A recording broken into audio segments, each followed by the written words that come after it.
السلام عليكم ورحمة الله.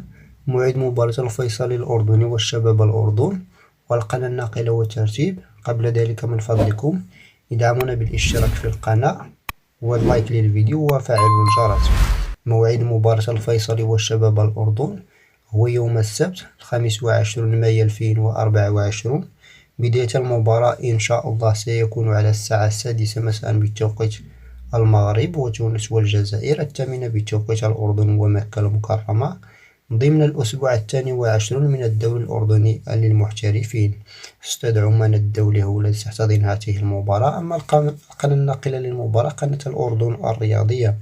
ترتيب الفريقين على الشكل التالي: فريق الفيصلي في المركز الثاني ب54 نقطة، فيما نادي الشباب الأردن في المركز الثامن ب22 نقطة. في الأخير اتركوا لنا توقعاتكم لنتيجة المباراة من خلال التعليقات.